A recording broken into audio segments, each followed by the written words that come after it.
mga kababayan mga sir. This is Jam, the Filipino channel ng inyong pong lingkod. So today is August 9, 2026 at tayo ngayon ay papunta dyan yan sa may Espilita Street, Barangay 297. Barangay 297, Santa Cruz, Manila. At dadalhin po natin yan sa may Espanya Grande Residences, sa may Eloisa Street Zone o Barangay 469 na Sampaloc, Manila. Okay, so magbabalik po tayo mamayang po pag nakuha na po natin sila. Disclaimer lang po ang content po natin ni Kalsada at hindi ang passenger. Kaya naman sakali po natin marinig kayo mga pangalan ng lugar, pangalan ng tao, pangalan ng organizations of government o private man yan, ay wala pong kinalaman ng channel nito at wala pong pinapatungkulan. Lahat po ng pinag-uusapan dito ay pawang dito lamang po yan sa loob at wala pong pinapatungkulan sa labas. So, magbabalik po tayo mamaya unti po pag nakuha na po natin sila. Continue for 100 meters, then turn right onto Espadilla Street.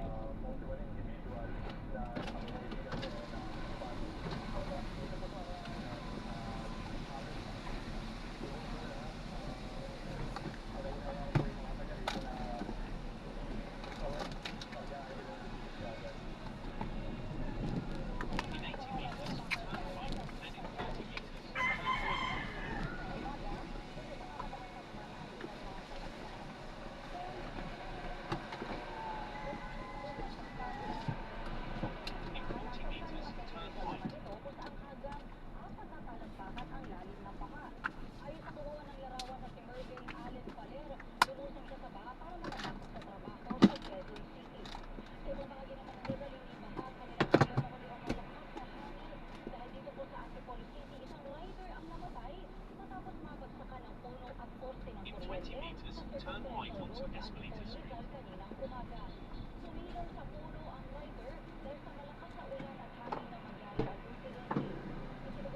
Morning po. Pastor Jerome? Oo.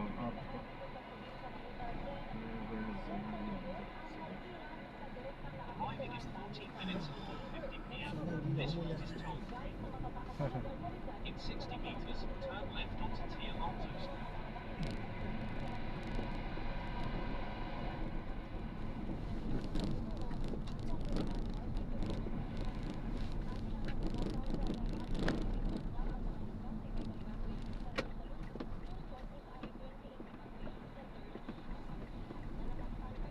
Continue for 300 meters, then turn right onto CM Recto Avenue.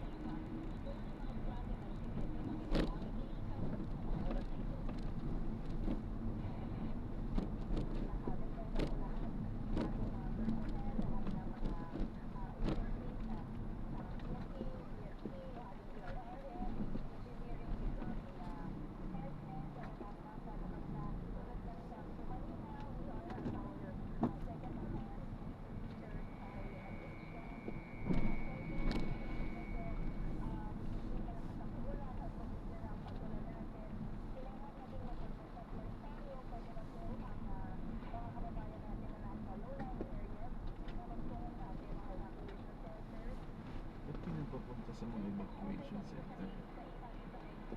Yun, may alam mo, di ba?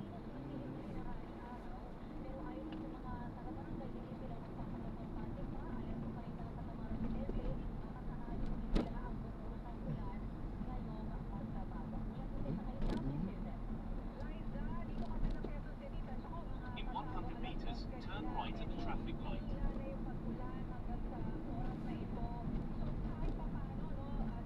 In 60 meters, turn right at the traffic light.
traffic light.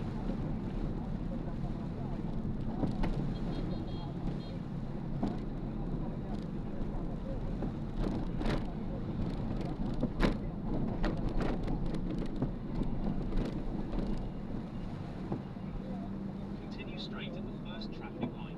Then, at the second traffic light, turn left.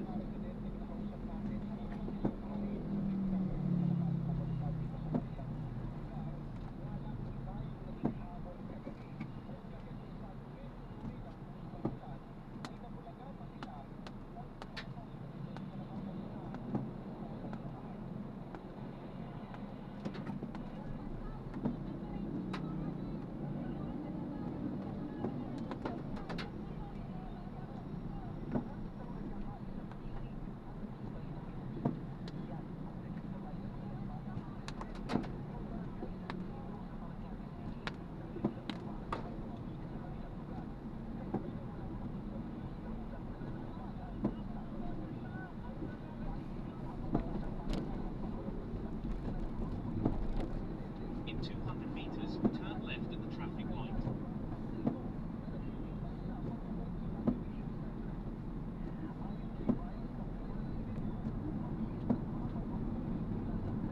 In 100 meters, turn left at the traffic light.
In 200 meters, make a sharp right onto P. Brenner Street.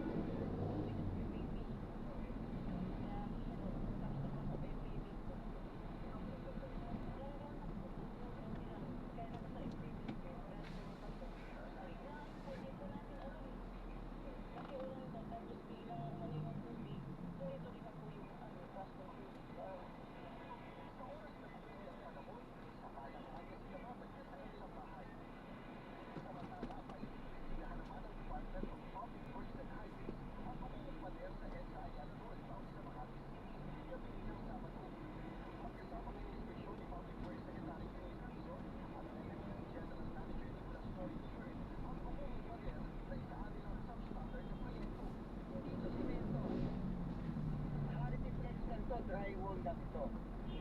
Okay, so parang ang nangyari dito, kung sino man ang gumawa nito, pinapalabas nila ng simento, pero hindi naman pala In simento. 90 Kailangan meters, natin make a malaman sharp sino right. at kailan dinagdag dito.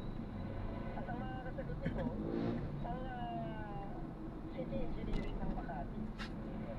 No, so we will investigate that together with MNC kasi delikado to. Kung ito bumagsak, may naglalakad dyan.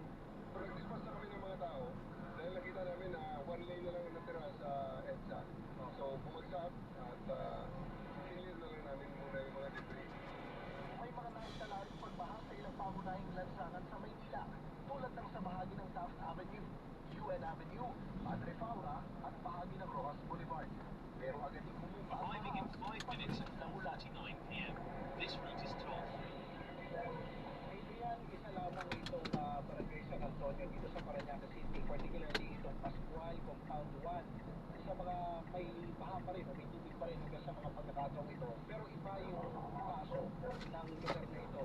Ayon kasi sa mga residenteng nakausap natin, 5 taon nang ganito yung sitwasyon sa kanilang lugar. Hindi dahil sa habagat, kundi dahil walang maayos na drainage Make a sharp right onto water P. pump Paredes Street. para subsidihin yung tubig at alisin dito. Pero eventually bumabalik din daw, kaya ang panawagan ng mga residente ay magkaroon ng long-term solution ang LGU. Sa mga oras na ito, Adrian, ay patuloy pa natin kinukuha ang panig ng LGU Parañaque. Adrian? Ayun na nga, Jesse, may abiso ba na ibinigay doon sa mga residente doon sa malapit sa creek?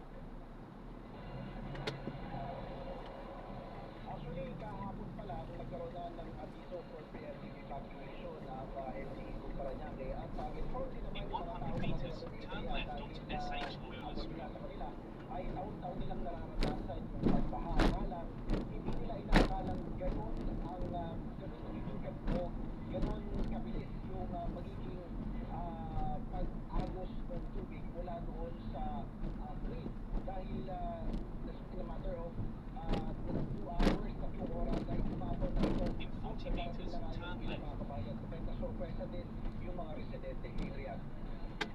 Yung mga evacuee naman, Jesse, ay magpapalipat na ba sila ng gabi doon sa evacuation center kasi nga may mahaba at patuloy pa yung pagulan. Yun nga sa mga nakausap natin kanina, wila yung ulan at lupa yung baha sa kanilang mga lugar ay unti-unti na rin nagsisiluyan. Pero may ilang mga pamilya na sinabing mas pipiliin mo kanilang manatili muna sa evacuation center, lalo na sabi nga ng pag-asa ay magtuloy-tuloy itong pabugsong Continue straight at the first intersection. Then, in 70 meters, turn left. ay nasa mahigit 5,000 pamilya o mahigit 1,000 individual ang nananatili pa rin sa mga evacuation center. In 50 meters, turn left onto Padre Naval Street. Adrian. Okay, maraming salamat, Jesse Rosas.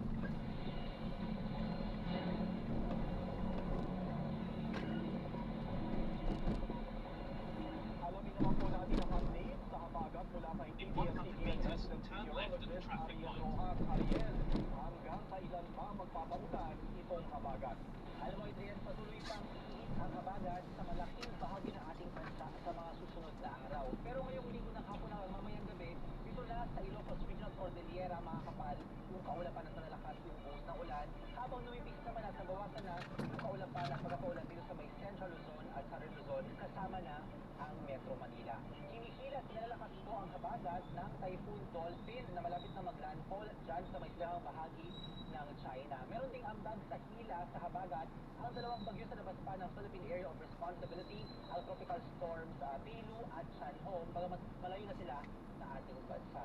At uulit ko pa ang iiran ang habagat, magkakaulan pa sa kanurang bahagi ng Luzon at ng Visayas, bagamat unti-unti nang mababawasan ang mga pagulang ito mula Miyerkules hanggang patungo na sa weekend. Wala naman tayong inaasahang samalang panahon sa loob ng Philippine Area of Responsibility ngayong linggo. Samantala, tingnan natin yung mga binuhos na ulan ng habagat na nakalipas na 2 araw mula po iyan 8 a.m. noong Biyernes, August 7 hanggang 8 a.m. Have noong arrived at your destination. Sa Baguio City, bumuhos ang 525.4 millimeters na ulan o higit sa lahat ng mga ulan sa Baguio City at Baguio Agosto.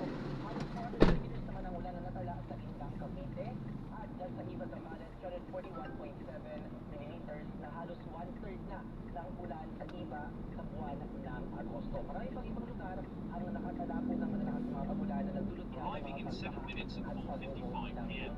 This route is toll-free. ng The Weather Company sa Luzon ngayong gabi magpapatuloy pa In ang 200 malalakas meters, hanggang matinding keep mga left at pagulan full, sa then make a Ilocos slight Region at Cordilleras de Sonora Region. Head southwest. Madaling araw naman ng In 200 Lunes hanggang meters, tanghali keep left ay at sa Central full, Luzon then make a aasahan slight left. yung malalakas na mga pagulan. Pagkatapos sa mga kanat-kanat na mga pagulan sa maraming lugar dito po sa Luzon, ang maging sa Northern Central Luzon, mababawasan naman na yung mga pagulan In dito sa 100 Luzon meters, at keep left ilang at bahagi full. pa ng Southern Luzon. Pero kapamilya, patuloy po na mag-ingat at maging alerto dahil nanatili pa ang banta ng mga pagbaha at pagguho ng lupa. Sa ibang bahagi ng bansa, may malakas pang ulan Lunes sa madaling In araw 30 sa ilang meters, bahagi make a ng slight Palawan, left at the pero traffic light. maaraw at init naman sa malaking bahagi ng Visayas at Mindanao maghapon. May aasahan din kalat-kalat na ulan pagsapit ng hapon sa ilang bahagi ng Western Visayas at maging sa may Zamboanga Peninsula dito po sa may Caraga bago yung paglubos ng araw at hapon ang pagsapit ng gabi magiging maulan muli sa probinsya ng Palawan at sa ilang bahagi ng Panay Island. Tayo naman sa Metro Manila, posible pa po ang pagbuksong ng pagulan dala ng habagat. Lalo po ng hapon. Pero mula umaga ay posibleng mataas pa yung tsansa ng mga pag-ulan. At dahil din sa malakas na paulan ng habagat, tumaas ng halos 3 metro ang water level sa Agad Dam. Mula umaga ito po ay nasa 161.81 meters. Na mas mataas na critical low level ng dam na 160 meters. In Tumaas 400 din ang meters, turn anim right metro onto ang San Roque Pipiteno Dam. Street. May 1 metro naman sa Bagan Dam at higit kalahating metro ang tinaas ng water level sa Pantabangan Dam. At yun ang update sa ngayon ng panahon.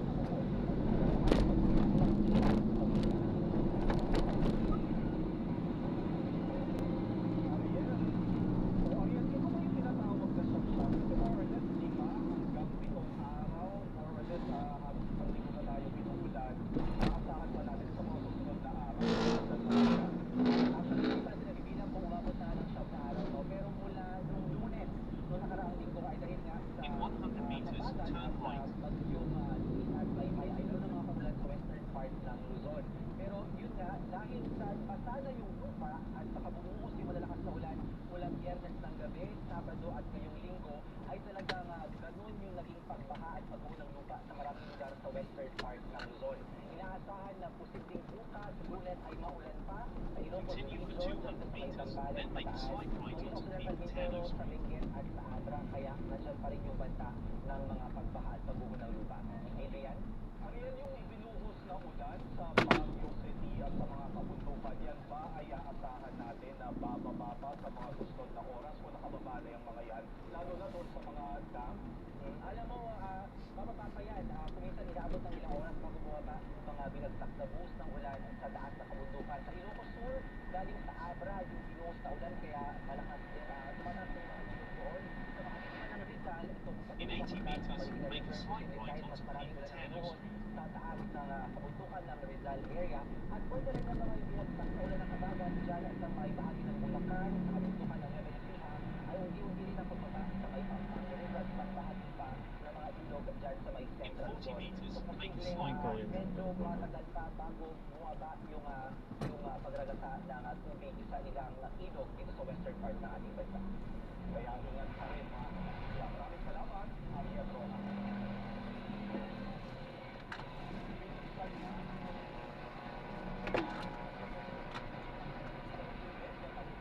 Pagdamag sa malakas na ulan at patuloy na pagtaas ng tubig sa dam na dulot ng habagat. Pinapayuhan naman ang mga residente at ang local disaster risk reduction and management office sa barangay at maging alerto at maging handa sa mga posibleng Turn left epekto onto ng Rockview Street. pagpapakawala ng tubig mula sa dam.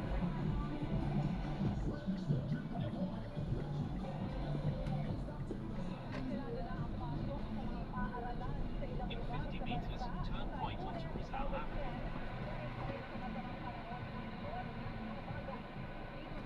Suspendido na ang pasok sa all levels, public and private, sa Marikina City. Sa Central Luzon, walang pasok sa lahat ng antas, pribado o pampubliko sa buong lalawigan ng Bulacan at Nueva Ecija. Habang sa Pampanga, walang pasok sa mga bayan ng San Simon, Mexico, Arayan at lungsod ng San Fernando. Sa Cordillera Administrative Region, suspendido na rin ang klase sa lahat ng antas sa Abra at Baguio City. Sa Cagayan Valley Region, wala na rin pasok sa Tuguegarao City sa Cagayan. Sa Ilocos Region, walang pasok sa lahat ng antas sa Dagupan City, Mangaldan In at 100 meters, Pugalyod sa turn right at the Pangasinan. traffic Wala light. na rin pasok bukas sa San Fernando City, Sugo at Bangar, La Union at Magsingal at Santo Domingo sa Ilocos Sur. Sa Calabarzon, kansilado na rin ang klase sa lahat ng antas sa Lemery at Balayan, Batangas at Bacoor City, Cavite City, Imus, Indang, Kawit, Noveleta, Rosario, Tanza sa Cavite, gayon din sa San Mateo, Rizal. Susunod, construction worker patay matapos abutan ng landslide sa kanilang barak sa Santa You have arrived Teresita, at your destination. Batangas. At pagsagip sa isang bata mula sa rumaragasang baha sa pool sa CCTV. Sa pagbabalik ng TV Patrol, weekend. Magbabalik ang TV Patrol sa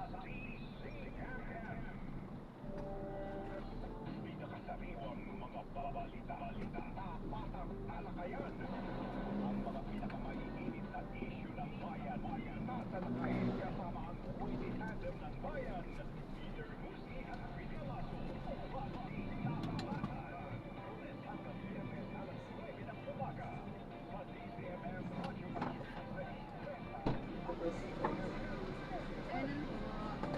ba? Sir Franklin po.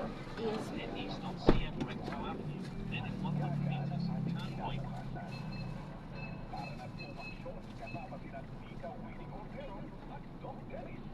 Arriving in 36 minutes at 5:30 p.m. This route is toll free. Continue straight in this traffic light.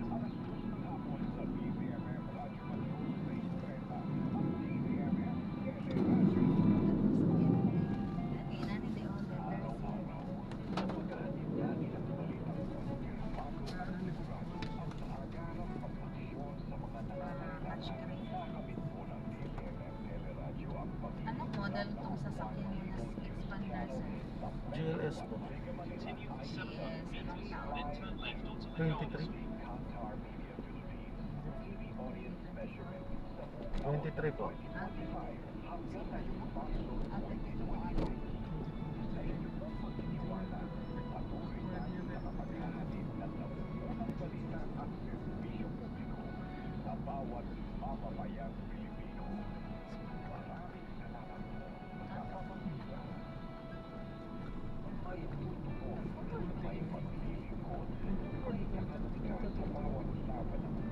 Continue straight in this traffic light.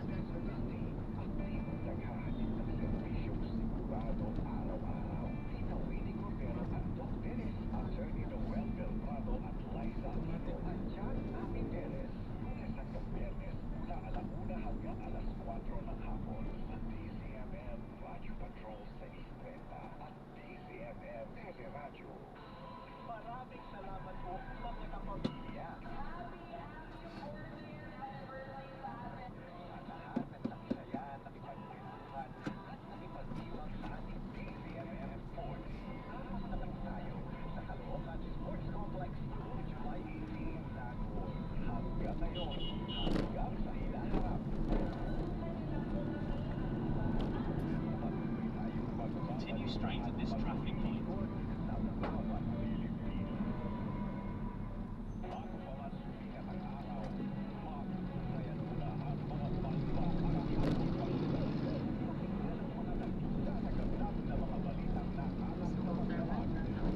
Continue straight in the first traffic light. Then, at the second traffic light, turn left.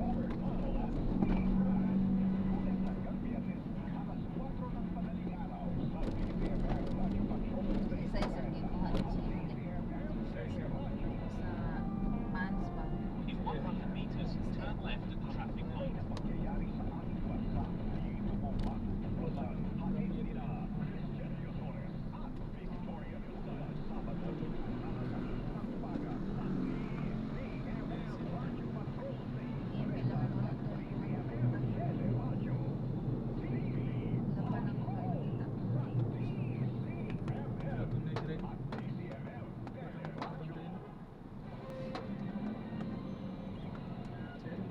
Simula nang magpatupad ng preemptive evacuation sa ilang bahagi ng Cavite ngayong linggo ng madaling araw.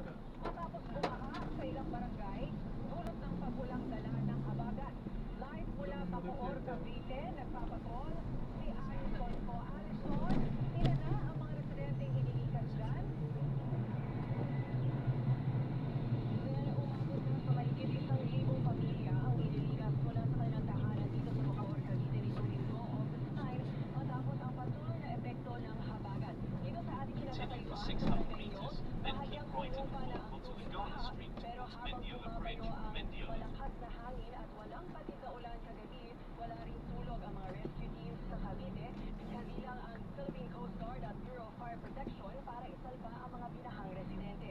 Bago ito, nagdagdara ang lokal na pamahalaan ng preemptive evacuation sa mga residenteng nakatira sa flood-prone areas. Wala pang Dagdag pagsubok sa mga residente at rescuers ang Continue high-tide straight na in this nagpapaaga traffic sa light. pag-agos ng tubig ulan sa waterways.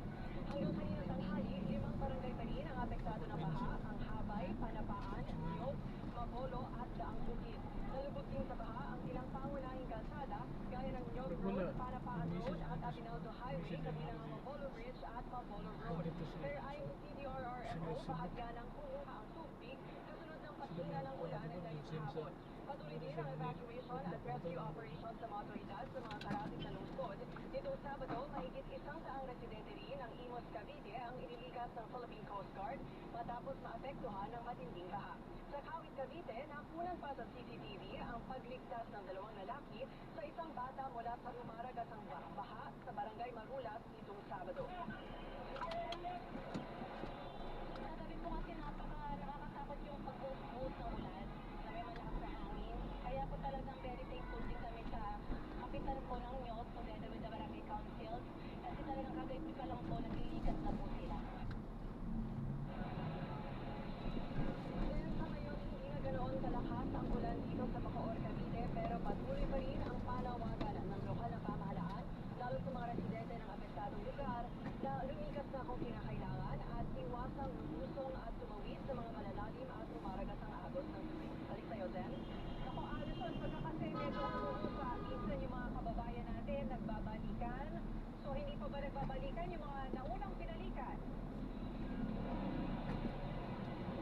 Sa ngayon din, kakagaling lang natin sa Nyog Elementary School, no? Doon lumikas yung mahigit 70 families sa barangay Nyog. Sa ngayon, nandun pa rin sila dahil ang abiso pa rin ng lokal na pamahalaan ay manatili doon habang inaasahan pa rin at nasa orange rainfall warning pa rin ang Luzon na Bacoor at Quezon. Sabi nga kasi ni Ariel kanina, mukhang hanggang bukas, hanggang Martes, sapat ba yung mga supply at mga kailangan sa mga evacuation centers dyan?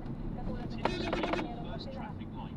Then, in 60 meters, keep right at the fall. Yes, then nabalit ko nga kanina, no? Galing tayo doon sa Nyog Elementary School at nakita natin mismo na patuloy ang pag-aabot ng tulong ng barangay at LGU ng mga pagkain, tubig at iba pang pangangailangan ng mga lumikas na residente. Sa ngayon, nakausapin natin nilang Cavite PDRRMO at nasa mahigit 2,239 families ang nakalikas na pamilya sa buong probinsya ng Cavite. Then, oo. So, okay naman yung ibang mga serbisyo gaya ng kuryente, for example. At talaga bang tuloy pa rin yung pag-evacuate? Kasi parang nabanggit mo nga ay may Nagpa-practice to? hamon pa tayo pati sa high tide. Keep right at the fall onto the Garden Street towards Mendiola Bridge, Sa ngayon, Mendiola. nasa preemptive evacuation pa rin ang lungsod ng Bacoor. So, ibig sabihin nun, no, hindi naman required o sino-force ka mag-evacuate ng mga residente ng mga taga-barangay dito. Pero again, abiso pa rin ito ng pamahalaan na kung kaya naman na lumikas at huwag na hintayin tumaas ang tubig. In 100 meters, turn right at the traffic light. Ngayon, gutter deep level pa lang ang baha, kaya hindi pa rin apektado ang kuryente at iba pang serbisyo dito sa lugar. Okay, maraming salamat, Alison po. Bahan at landslide ang nalalasa sa ilang lugar sa Northern Luzon dahil sa abagat. Sa Benguet, binuksan ang 8 gate ng Ampuklaw Dam para mas makawala ng tubig kanina umaga. Hindi naging hadlang ang mga baha sa mga examinees sa Pampanga para kumuha ng civil service examination ngayong linggo. Live mula sa San Fernando City, Pampanga, nagpapatuloy Gracie Utaw, Gracie. Continue on AH Laxon Avenue for 2 kilometers. Ang malakas na ulan dito sa lalawigan ng Pampanga, lumubog na nga sa baha ang nasa 100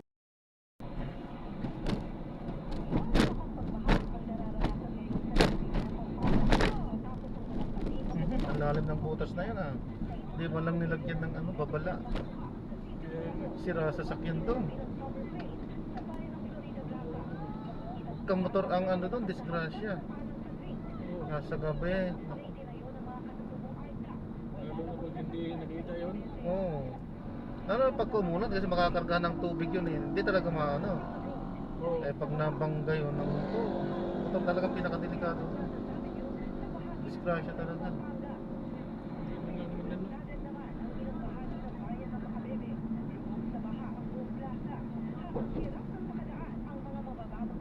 Continue straight at this traffic light.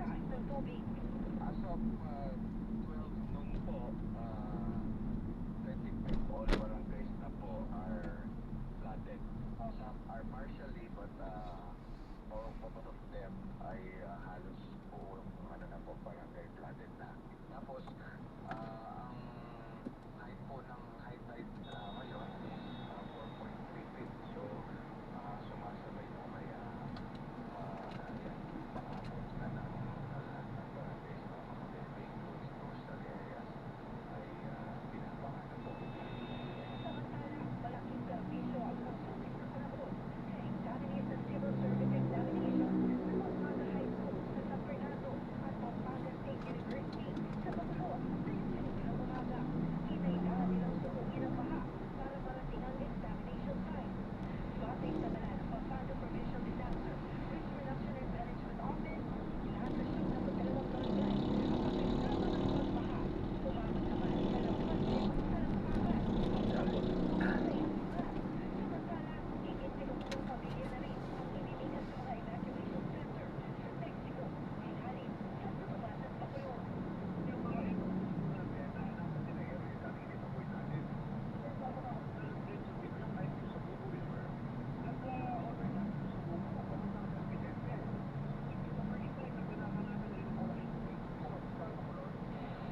straight at this traffic light. Pagpawag lang kasi sa DPWH, para dito kasi ang dami na akong aksidente nangyayari dito. At nakakawa kami sa mga ambulan na nagpapala dito ang barangay, nagpapala dito. Continue straight at the first traffic Tang ay, Diyos ko, patawad po. traffic light. Ba't ko siya? Nakaguyot, i-stop siya doon.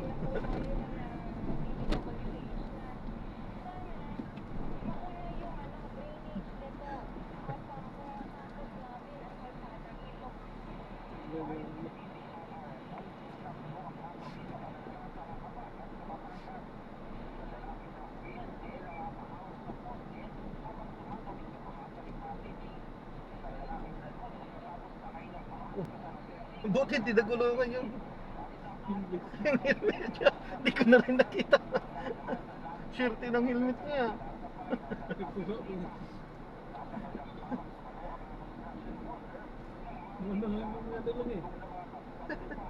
Hinangin ano. Naglag.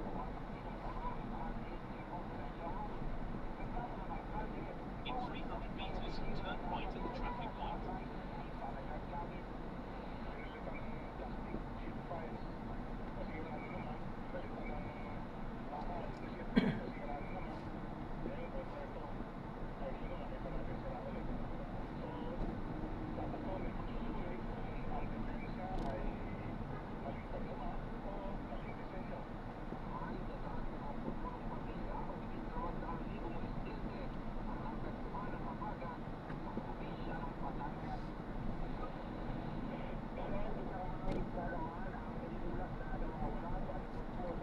In 100 meters, turn right at the traffic light.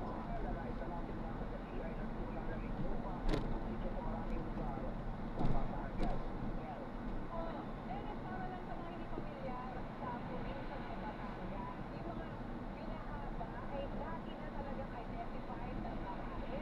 So meron talagang mga lugar na ngayon lang nakaranas ng ganyang matinding pagbaha.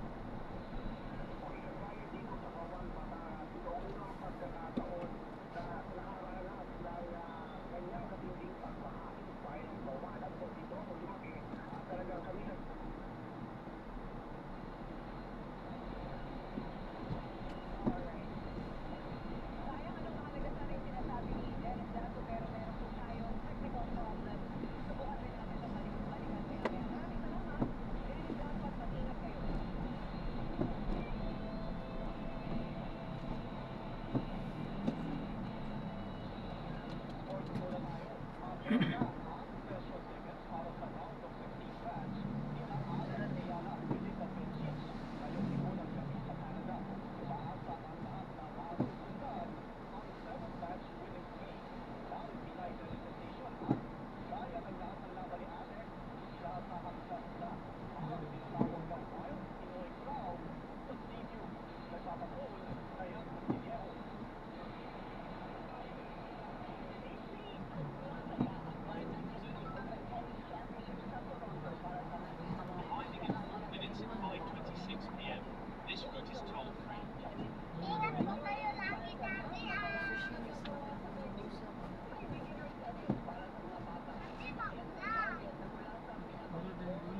Hala. Mali yung ano nun. Kontra.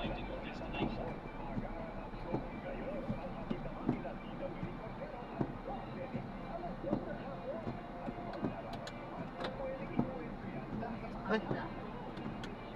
Ay, sa kabila ba yun? Opo, yun po yung Hotel. Patay tayo dyan. Eh, pagbigyan. Kunwari, pagbigyan natin. Kunwari lang yan.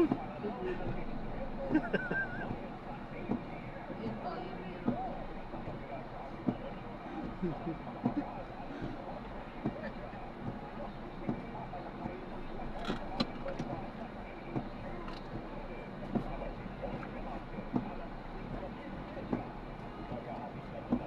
Ito? Oh, yun yung hotel yung Ah. Ba't kaya doon tinuro?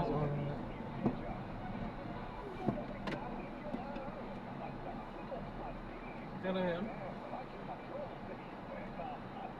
267 po.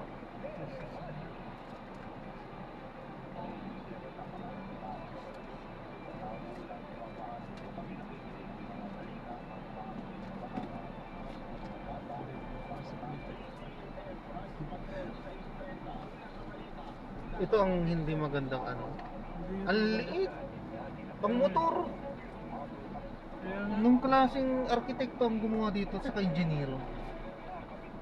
Mas magaling pa ang ano eh. Ang kali-kaling mason. Ito. Sige po, ingat po. God bless po.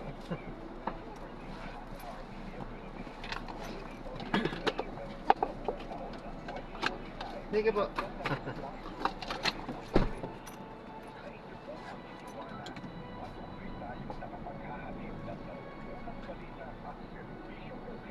Ano, opinion lang yun. Para lang may ano, pag-usapan kami na hindi naman ganun. Hindi para may pag-usapan. Ano lang, opinion ko lang. Dahil sa totoo lang, maliit po talaga ito. Hindi lang ako nagsasabi ng maliit.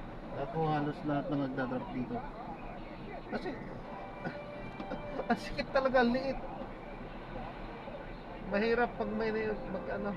Kasya, oo, kasya. Pero saktuhan lang.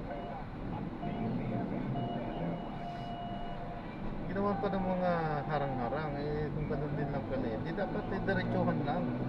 Wala nang harang-harang. Para wala nang pipinahan. Oh, yan oh. Ideya ko lang yan oh. Opinion lang.